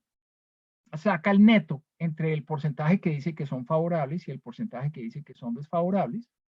Cuando la cifra es positiva es que hay buen clima para la inversión, hay buenas condiciones para la inversión. Cuando la cifra es negativa, hay malas condiciones para la inversión. ¿Y qué es lo que hemos visto? No incluso muy recientemente, sino ya de algunos años para acá, es que el clima económico y sociopolítico para la inversión no es bueno, y especialmente el clima sociopolítico. Y aquí viene un poco lo que ya habíamos comentado y tiene que ver en relación con la pregunta que me habían hecho sobre América Latina y las condiciones sociales. yo creo que sí hay dificultades y creo que cualquiera sea el gobierno que llegue va a tener dificultades en atender las demandas de la población. La población quisiera seguir con tasas bajas de desempleo, la población quisiera seguir mejorando su educación y su acceso a la salud, la población quisiera eh, oportunidades para apoyar a los emprendimientos, eh, pero no todo eso es fácil cuando la situación fiscal es complicada. Entonces, no solamente hay un problema generado por las elecciones y por quién va a ser el próximo presidente en Colombia, hay un problema de expectativas de la gente que es probable que no sea fácil de atender con los recursos que tenemos. En términos de inflación, ustedes lo ven acá, la inflación va siendo alta, especialmente la inflación de alimentos, que es la línea color azul. Estamos esperando que el año termine con una inflación del 5.05%, que es una inflación bastante alta, con una corrección modesta el próximo año a la baja, con alguna preocupación de que no se cumpla la meta de inflación tampoco el próximo año. Es decir, este año no se cumplió, ya es evidente, pero el próximo año también podríamos llegar a la mala noticia de que no se cumple la meta de inflación. Y aquí viene también este tema fiscal, y qué pena insistir tanto en eso, pero yo hago aquí una comparación entre el déficit fiscal de México y el déficit fiscal de Colombia. El déficit fiscal es simplemente, como mencionaba Iván, la diferencia entre los ingresos y los gastos. Cuando se gasta más de lo que se ingresa, tenemos un déficit. Y ese déficit va automáticamente a mayor deuda. Colombia el año pasado tuvo un déficit alto, mucho más alto que México. Sabemos que México realmente no hizo mucha política fiscal. Pero en el año 2021, el déficit fiscal de Colombia aumenta frente al año pasado, mientras que el de México disminuye. Colombia hace parte de un grupo minoritario de países en el mundo donde el déficit del 2021 es mayor que el déficit del 2020. Y eso preocupa. Es decir, yo creo que perdimos de alguna manera la oportunidad de que este año haber hecho algo de ajuste fiscal. El crecimiento fue bueno, el recaudo va bien. Se hubiera podido aprovechar para reducir un poco más ese déficit.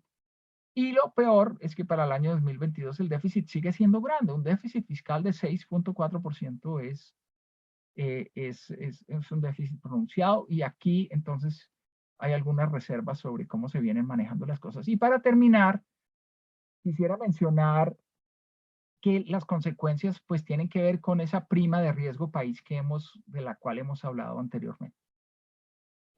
Una persona excesivamente endeudada tiende a tener menos disposición de la banca de prestarle. Lo mismo ocurre con los países.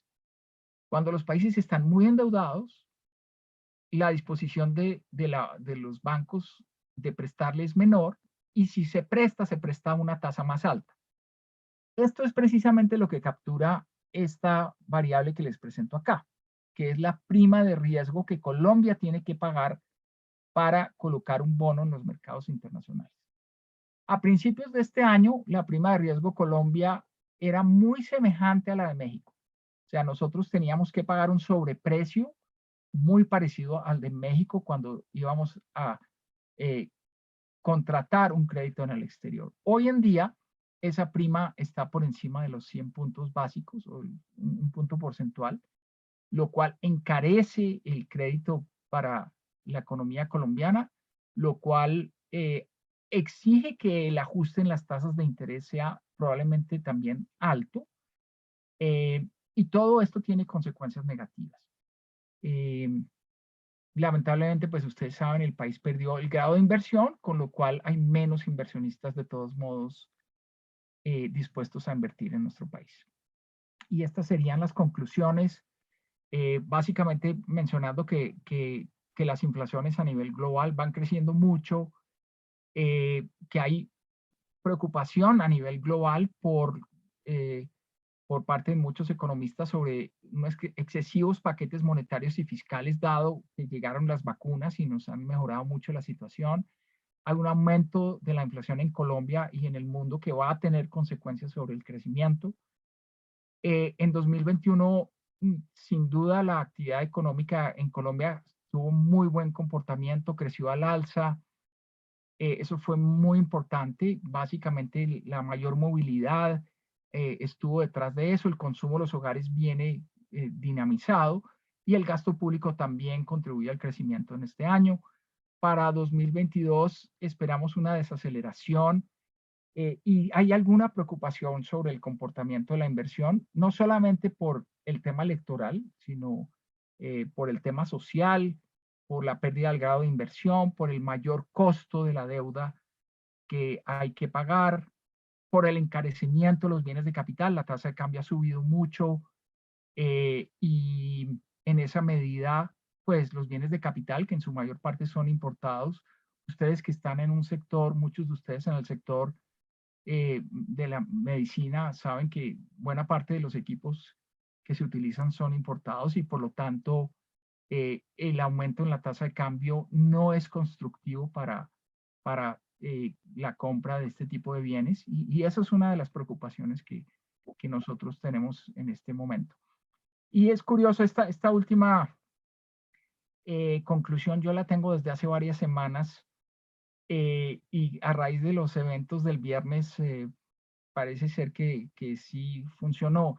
Dice que el incremento reciente en los precios del petróleo y del carbón es muy positivo, pero no sabemos por cuánto tiempo es sostenible. Yo creo que lo que hemos visto es un llamado de alerta. El precio del petróleo ha bajado eh, significativamente, ha bajado más de $9 por barril en los últimos días y simplemente es un llamado de atención de que pues no nos podemos tampoco confiar en esto para pensar que la economía colombiana puede salir adelante. Eso es todo lo que teníamos. Doctor Iván, si quieres Mira, don abrimos Andrés, muy interesante. Acá tengo ahora. varias preguntas, algunas que van a tener un debate interesante también, pero voy a arrancar con casi que en orden con una de ellas que tiene que ver con el tema de las inversiones. Y alguien nos pregunta si le estás viendo, y sé que ese tema de las inversiones vas a declararte impedido en algunos casos, pero acá nos puedes dar una visión interesante de las criptomonedas. Alguien nos pregunta si le vemos oportunidad en Colombia a una posible inversión en criptomonedas y cuál podría ser una buena opción, si Bitcoin o XRP o cuál. Antes de tu respuesta, yo podría mencionar y sé que vas a hablar mucho del tema de la volatilidad, de lo que significan todas las criptomonedas, que es el riesgo más alto que puede existir hoy en día en el mundo. Pero adicionalmente en Colombia nos hace falta muchísima regulación y además conocimiento del tema. No hay regulación en Colombia, eso todavía no está permitido, apenas estamos en un ejercicio, incluso el Banco de Bienes está participando en compañía de la Superintendencia Financiera, en unas pruebas controladas con un número limitado de clientes, con valores limitados en inversión, para empezar a ver cómo funciona todo ese tipo de inversiones. Simplemente el banco participa es prestando como el canal para poder recaudar los recursos y después volver a traerlos de Bitcoin a pesos. Pero nos falta todavía muchísimo conocimiento del regulador, muchísimo conocimiento de la sociedad, por supuesto, toda la regulación, no hay absolutamente nada de regulación, y muy seguramente se va a dar. Yo soy un convencido que a pesar de las volatilidades y de las inseguridades que reviste el tema de las criptomonedas, hoy en día sería demasiado ciego por parte del regulador, eso es una opinión absolutamente personal. Va a tener que empezar a trabajar fuertemente en el tema porque cada vez hay más personas y desde el punto de vista de la inversión, más interesados en invertir en criptomonedas. Pero por el momento lo veo bastante difícil, creo que eso va a ser lento. El 2022 no creo que sea el año en el que se abra, pero pues el mundo va rápido, vamos a ver qué pasa. Pero ¿qué opinas entonces de la posibilidad de invertir en criptomonedas en Colombia, Andrés? Sí, mira, yo pues por razones, Iván, que tú ya acabas de todos modos de mencionar y que eh, son bien conocidas, el área de estudios económicos no es un área en el grupo que dé recomendaciones de inversión. Yo estaba anticipando un poco que me iban a hablar de ese tema y les traje esta gráfica que es una ñapa. Eh, es, esta diapositiva es muy interesante porque nos muestra cuál es la volatilidad que tiene el peso colombiano frente al dólar, que es la línea color rojo, el Colcap, que es pues, el índice accionario en nuestro país, y el Bitcoin. ¿Cómo se calcula esta volatilidad? Es muy sencillo, es la diferencia porcentual de la cotización frente al día anterior. Y cuando uno ve el resumen de esas volatilidades en el cuadro superior arriba, uno ve que el Bitcoin tal vez es uno de los activos más volátiles que hay en el mundo. Esta es la historia del Bitcoin, de la volatilidad del Bitcoin desde julio del 2014, que es cuando empezó a transar. Yo, por eso les digo, el Bitcoin es una inversión de altísimo riesgo. Puede valorizarse muchísimo de un día para otro o puede perder muchísimo de un día para otro. Y por lo tanto no son inversiones que sean para todo el mundo. Yo, por ejemplo, soy una persona súper aversa al riesgo. Yo sufro muchísimo cuando veo que algo que yo compré pierde un 0.25% frente al día anterior. Entonces, yo, por ejemplo, no soy de las personas que son aptas para invertir en Bitcoin. Además, soy hipertenso, entonces, con mayor razón tengo que cuidarme. Yo realmente pienso que este tema de inversiones en activos tan volátiles es muy riesgosa y probablemente solamente apta para un segmento muy específico del ámbito de inversionistas en el mundo. En particular, yo soy algo enemigo del Bitcoin en la medida en que no es un activo cuyo valor sea de fácil predicción, no tiene un subyacente, o no está fundamentado en el valor de algo que uno pueda pronosticar a largo plazo. Las volatilidades del Bitcoin se deben a que o el gobierno chino prohibió la minería de Bitcoin o que el gobierno norteamericano permitió los futuros del Bitcoin. Entonces, en el primer caso, el Bitcoin llega a perder el 20% en un día de su valor y en el otro caso llega a aumentar el 15% en su valor. Son volatilidades muy grandes, muy fuertes y yo pensaría que hay que ser muy cautos a la hora de invertir en este criptoactivo, que ya no se llama criptomoneda, el término más usado recientemente es el de criptoactivo. Y estoy de acuerdo con Iván en el sentido de que hay muchísimo desconocimiento en nuestro país sobre temas como este, sobre las volatilidades y sobre, ustedes saben, el Bitcoin es un activo que también está muy utilizado para fines de operaciones no santas internacionales. Es fácil, digamos, para un narcotraficante eh, en México hacer una transferencia de Bitcoin a un receptor en Colombia. Entonces, pues eso se presta, tiene muchos riesgos asociados, no solamente el riesgo inherente a la volatilidad del activo, sino al lavado de activos. Y por eso, digamos, hay que tener muchísimo cuidado con inversiones de esta naturaleza. Perfecto, Andrés. Y efectivamente, como les cuento, seguramente va a seguir avanzando el país en ese conocimiento de la regulación, tiene que empezar a llegar, pero creo que se va a demorar bastante para poder empezar a tener una opción de inversión realmente en criptoactivos. Bueno, Andrés, también nos hablan un poco del tema del emprendimiento. Hay varias preguntas o varias referencias hacia lo que significan los emprendimientos en Colombia. Si nos preguntan si el emprendimiento en Colombia hay esperanzas o son esperanzadoras esas intenciones de emprendimiento, o por el contrario, no hay mucho Total. interés en el tema de emprendimiento. Además, que nos saben que pasa mucho por las pymes, el apoyo que deben tener las pymes y que juega un rol importantísimo en la reactivación de una economía. ¿Cómo estás viendo entonces, desde el punto de vista macroeconómico, en los foros y estudios que hacemos, ese emprendimiento, más aún incluso con los jóvenes que tienen hoy en día tanto interés, pero que a veces dicen que no tienen el apoyo? ¿Cómo lo estás viendo desde el punto de vista macroeconómico? ¿Cómo están esas esperanzas en Colombia? ¿Se están dando, no se están dando? ¿Y qué rol jugará para la reactivación económica del país? Bueno, mira, cuando yo tuve la oportunidad, pues, en la hoja de vida se puede ver, yo viví en Venezuela varios años y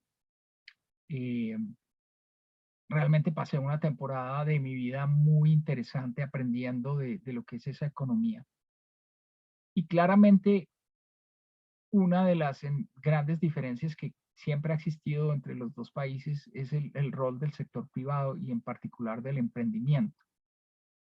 Colombia es claramente, históricamente y desde el punto de vista cultural, es un país donde la iniciativa privada es muchísimo más fuerte que yo diría no solamente que en Venezuela, sino que en el promedio de países de América Latina.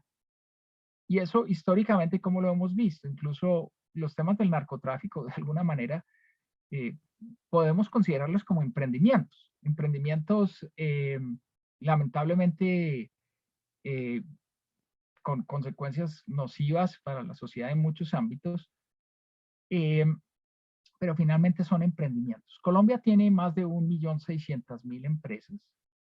Es un país donde la gente es muy emprendedora, tenemos un espíritu emprendedor grande. El Estado nunca ha sido el principal empleador ni el principal orientador de los recursos en la economía. Entonces, siempre se ha apoyado mucho en el sector privado, el desarrollo económico del país. Y yo creo que eso está en la cultura, es muy difícil que eso cambie, por fortuna. Yo creo que eso tiene unas consecuencias económicas y políticas muy importantes. Las consecuencias económicas es que le dan muchísima más estabilidad, porque el sector privado es mucho más eh, recursivo, genera mucho más innovación, va a un ritmo muchísimo más eh, exponencial que lo que puede ir al sector público o empresas incluso del Estado. En ese sentido, pues hay una garantía de que el país tiene una base importante. Y desde el punto de vista político, también me parece que es importante porque los empresarios suelen querer, eh, suelen apreciar las libertades económicas. No, a los empresarios les gusta poder comprar dólares cuando consideren que es oportuno, no tener que hacer filas en una institución del Estado para que les den un cupo para adquirir divisas. Los empresarios quieren incluso ciertas libertades para saber en dónde ubican sus emprendimientos, cuál es la gente que tienen que contratar. Y en ese sentido hay una relación entre democracia y emprendimiento y participación del sector privado. Es un poco lo mismo que ocurre en Estados Unidos. Estados Unidos es un gran país del emprendimiento. Pues tal vez es el mejor caso mundial de éxito por emprendimiento. Yo creo que Colombia está en una situación positiva en este aspecto y creo que desde el punto de vista económico y desde el punto de vista de la democracia es muy importante que esté y que sea un actor tan fuerte. Yo veo muchísimo que hacer ahí y creo que desde el punto de vista económico, cualquier gobierno que llegue debería tomar esa fuerza natural del colombiano de emprender y apoyarla y potenciarla para evitar excesos como la excesiva dependencia en el petróleo, de la cual estoy de acuerdo, aunque pues obviamente no estoy de acuerdo en que hay que acabar con la explotación de petróleo en Colombia. Perfecto, Andrés. Nos siguen preguntando, antes de seguir con la siguiente pregunta, sobre el tema del emprendimiento y de las pymes, que es importante ese tema del apoyo a las pymes para una democracia y para poder crecer finalmente en cualquier país, sobre todo en Latinoamérica. Y estamos totalmente de acuerdo. Las pymes y las empresas necesitan apoyo. Definitivamente el tema, por ejemplo, de impuestos, de tener unas situaciones tan gravosas para los empresarios, no facilita la creación de empleo y el crecimiento económico. Ahí tenemos unos retos importantes en mi concepto porque tenemos que tener presente que si bien es muy importante el recaudo para el gobierno para poder tener para poder sostener su aparato productivo, por supuesto, y para poder tener crecimiento en la economía, pues no puede tener unas tasas tan gravosas para las empresas y las pymes en particular. En muchos momentos tienen situaciones difíciles para poder tener unas utilidades y oportunidades de crecimiento precisamente por esa razón.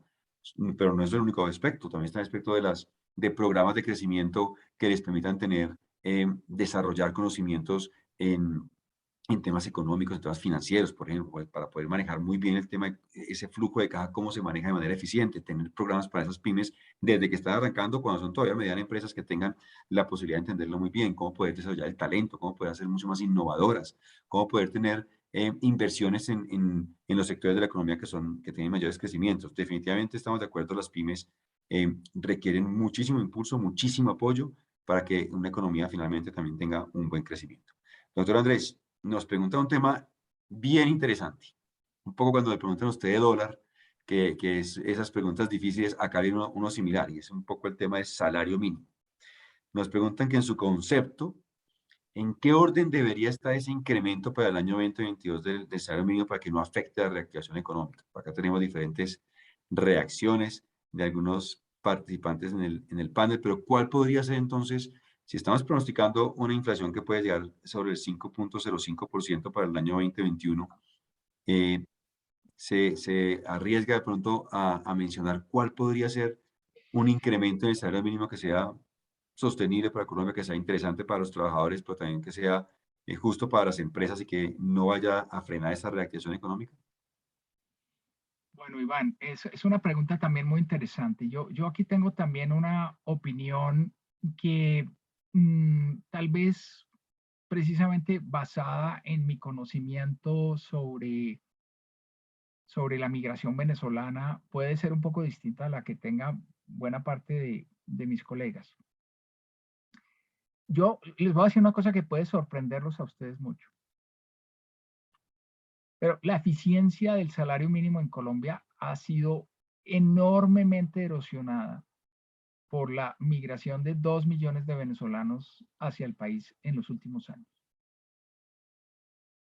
Y esto hay que reconocerlo con algo de dolor, pero muchos de estos venezolanos que llegan a nuestro país son contratados en condiciones absolutamente alejadas de la realidad social. No digo que todos, pero muchos, una gran mayoría. La informalidad entre los venezolanos, si la informalidad entre los colombianos suele ser del 45, 48%, yo diría que la informalidad entre los venezolanos es superior al 60%. Porque las empresas los contratan sin ningún tipo de seguridad social. Y no los suelen, no suelen pagarles ni siquiera en muchos casos el mínimo, y si los contratan por el mínimo no les pagan prestaciones y no los inscriben a la seguridad social.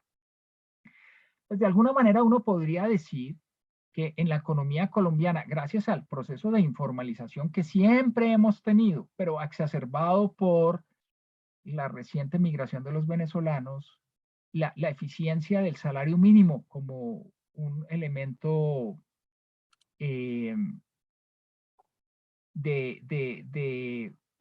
en el mercado laboral, de fijación de precios en el mercado laboral, ha perdido potencia, especialmente en salarios bases. El otro tema que vemos, por otro lado, es que para las empresas del sector formal, la situación es compleja, porque obviamente hay muchas empresas que por razones éticas y por razones de toda naturaleza, el pago de las prestaciones y los salarios se hacen conforme a la ley. Y esas empresas van a enfrentarse a una situación compleja porque la inflación para los estratos más bajos en Colombia en este momento es más o menos del 5.7%. Es mucho más que la inflación total. ¿Por qué? Porque la inflación de alimentos es la inflación que más crece y la canasta de los ingresos más bajos tiene más alimentos. Entonces, la preocupación que tenemos es que la fijación de un salario mínimo muy alto para compensar esa pérdida que ha habido de poder adquisitivo, especialmente en estratos bajos, seguramente va a ser superior al 6%. Y eso para el sector formal, para el sector que realmente paga los salarios que debe pagar, va a ser un costo muy alto y probablemente lo que va a generar es un mayor incentivo a la a la informalización de la economía colombiana. Y eso es un reto muy grande y es un elemento que va a ser complejo. Como tú sabes, Iván, y probablemente todos los que me escuchan, el salario mínimo no solamente se fija por criterios objetivos económicos de la inflación pasada o la productividad pasada y la inflación futura y la productividad futura, sino también hay un componente de sorpresa política. Y eso es muy difícil de pronosticar. También es un año electoral, entonces hay que tener, eso también puede influir algo en la fijación de salario mínimo este año, pero no somos optimistas en términos de que los salarios se van a ajustar en forma moderada para nada. Es bastante más que la inflación total que vamos a tener al finalizar este año. Por lo menos un punto por encima. Por lo menos un punto, bueno, por lo menos cercano a los 6, sí, 6,05. Bueno, les voy a hacer la última pregunta y hago un cierre de pronto acercando todos estos elementos hacia la inversión porque ya se nos está acabando el tiempo. Una pregunta final sería muy interesante. El gasto de los hogares, nos cuenta uno de los que participa en nuestro panel de hoy, fue en gran parte utilizando el ahorro que tenían las personas, por supuesto, después de mucho tiempo de estar haciendo un esfuerzo de acumular esos recursos. ¿Qué efectos tendrá en la economía esa disminución del ahorro nacional? Básicamente, el ahorro, el mayor ahorro interno es muy importante porque es el que nos evita tener que recurrir al ahorro externo para financiar Yo, el madre. crecimiento. Entonces, disminuir el ahorro, que efectivamente, no sé quién hizo la pregunta, pero está muy bien informado, y esto pues, es una discusión técnica que se viene dando entre los economistas últimamente. Sí vemos una caída importante en el ahorro. Incluso durante la pandemia el año pasado el ahorro se incrementó porque muchas personas siguieron recibiendo ingreso y no tenían cómo gastarlo. Pero este año ha sido todo lo contrario. Han utilizado ese ahorro y han gastado más de lo que les ingresa, entonces ha habido un desahorro. Y nos hace más vulnerables en términos de mayor dependencia del ahorro externo. Y eso es preocupante. Desde el punto de vista de la tasa de cambio, desde el punto de vista incluso de las tasas de interés, puede tener consecuencias adversas. Y desde el punto de vista incluso de el ahorrar es una fuente muy importante de generar un colchón frente a las adversidades. Como también lo vimos el año pasado, quienes tenían ahorros pudieron solventar mejor su situación económica en condiciones difíciles. Entonces, disminuir el ahorro tiene consecuencias macroeconómicas y consecuencias eh, para los hogares que pueden ser nocivas y lo ideal es que esto no fuera un proceso tan rápido de desahorro como el que estamos viendo recientemente, sí.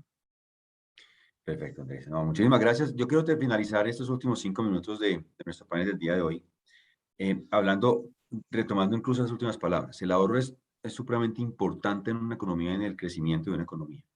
Economías como por ejemplo, hace unos años hacía unas charlas donde revisábamos qué pasaba con las personas en Japón, particularmente. Allá tienen un criterio de gasto de su ingreso muy diferente al que tenemos en Latinoamérica. Es una pirámide totalmente diferente. En Colombia, por ejemplo, nosotros primero tenemos todos nuestros gastos, después nuestros gustos, nuestros lujos y lo que nos sobra para el ahorro. Es una pirámide muy clara donde la punta está el ahorro. Pero en Japón es totalmente al revés. La pirámide se devuelve. Primero está el ahorro y después empiezan los gastos y yo me debo acomodar a lo que me sobre después de ahorrar. Y eso dice mucho de una región en particular o de, por supuesto, un país en particular.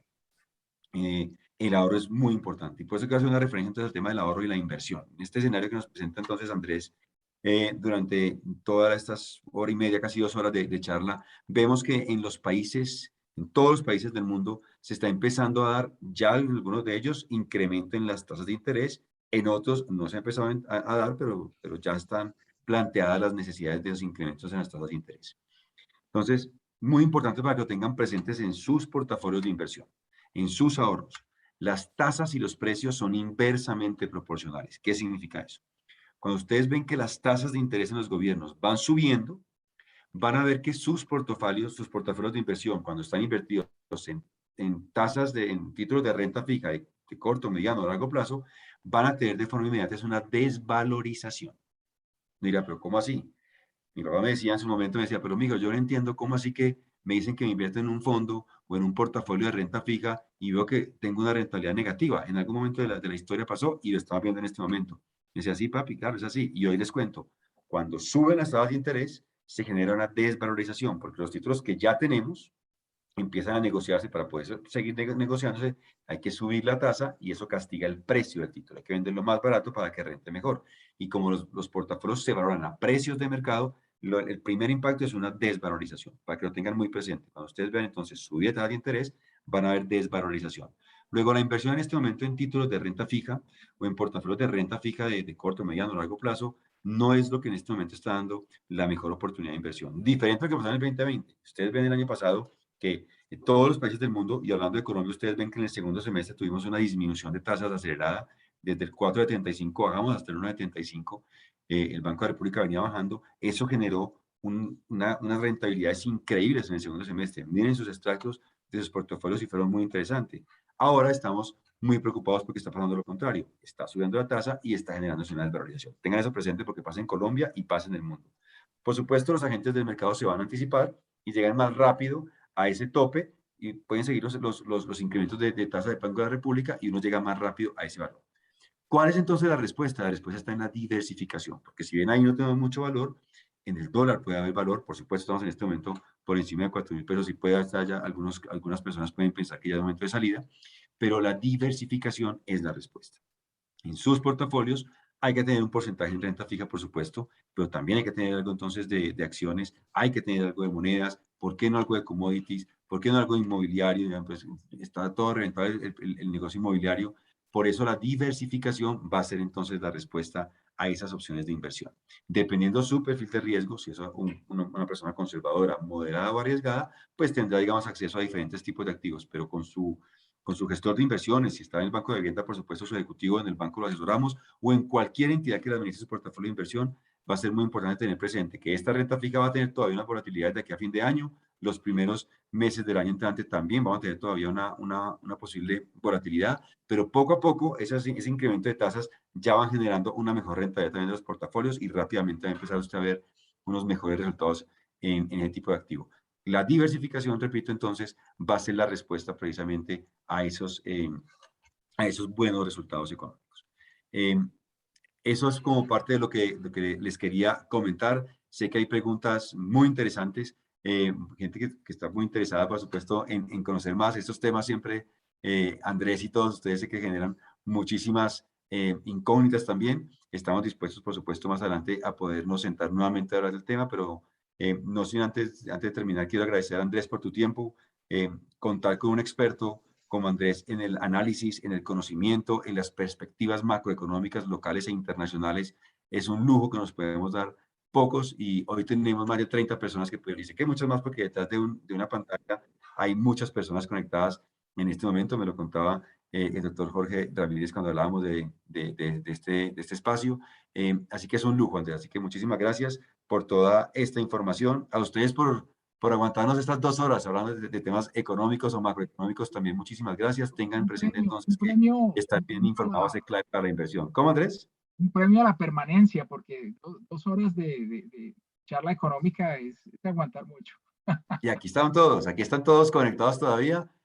No hablamos mucho del tema de la inversión, solo hice una referencia muy puntual al tema de la renta fija, que sé que muchos de ustedes tienen preocupación al respecto. Tranquilos, si no necesitan recursos en el corto plazo, es importante esperar una recuperación y diversificar sus portafolios. Eso es lo mejor que les podemos decir desde el punto de vista de la inversión. Estas volatilidades generan unas tremendas oportunidades y hay que aprovecharlas. Doctor Andrés, muchas gracias entonces por tu tiempo y por este espacio. No, nuevamente un saludo muy especial a Olga Lucía, a Jorge, Ernesto por esta amable invitación. Espero que haya sido de mucha utilidad y espero que nos podamos volver a ver en el futuro. Y a Iván, a ti muchísimas gracias por tu moderación. Ha sido una gran oportunidad de estar el día de hoy con ustedes. Ya hemos compartido varias veces. Gracias, Ernesto, al doctor Jorge, que están ustedes, y a Olga Lucía, que está todavía conectada. Muchísimas gracias por la invitación y a ustedes también por participar y acompañarnos. No sé si Ernesto o Olga Lucía tienen algunas palabras de despedida, Sí. pero por mi parte, Pues- muchas gracias y un honor estar con ustedes. Muchas gracias, Andrés y Darío. De verdad creo que un tema tan grande, tan complejo, que lo pusieron en unos términos que los profanos podemos entender algunas cosas, me parece maravilloso y les se los agradezco mucho. De verdad, ponerlo en términos que podamos nosotros entender. Me pareció maravilloso la presentación, la moderación de Iván Darío también. Y quisiera que Olga Lucía, antes de que nos despidiéramos todos, les diera una palabra de agradecimiento, por favor. Pues realmente agradecerles nuevamente este espacio, esta transmisión de todos estos conocimientos y de toda esta información que indiscutiblemente es muy valiosa para todos nosotros. Realmente, pues el día a día de la economía o de lo que está pasando en los mercados es algo que, como mencionábamos al principio, pues nos genera muchas expectativas, preocupaciones, particularmente en este momento, no tantas alegrías como las que quisiéramos tener, pero pues creo que es muy importante todo este marco ilustrativo, digamos, de todas las variables que pueden tener una influencia para que, los resultados como se van dando, es muy importante que los podamos conocer. Creo que ha sido una presentación muy, muy enriquecedora. De verdad, Andrés, Iván, muchísimas gracias por dedicarnos todo este espacio de tiempo, muy amables y bueno, esperamos próximamente tener nuevamente contacto con ustedes y ver que ojalá podamos ver un mundo un poco más estable, con unas perspectivas más alentadoras y mirar, ojalá, escenarios mucho más positivos para Colombia. Como mencionaba, pues nos vienen unas épocas de turbulencia por todos los factores electorales y sociopolíticos que tenemos actualmente en Colombia y en la región, pero esperamos que esas variables, esas situaciones se despejen y podamos compartir una próxima charla donde veamos unos escenarios que tengan unas perspectivas más alentadoras. Mil gracias a ustedes, mil gracias a todos los que nos acompañaron, a los que participaron en el foro con sus preguntas y les agradecemos muchísimo y buenas noches. Nos íbamos pasando un poquitico de tiempo, pero... No, pero creo que valió la pena realmente, creo que muy práctico para todos, de verdad, Andrés, Iván, gracias, y están también bienvenidos cuando todos los martes tenemos esta reunión y vamos cambiando los temas. El próximo martes tenemos una reunión para hablar de la salud mental de nosotros los ortopedistas en nuestra práctica diaria y en plan de retiro, entonces los que están conectados, bienvenidos y por el chat pues les avisaremos a los demás. Gracias a todos, muy amables. Muchas gracias a todos. Que estén bien. Una feliz noche para todos. Muy bien. Buenas noches. Para todos, mil gracias. Gracias y feliz noche.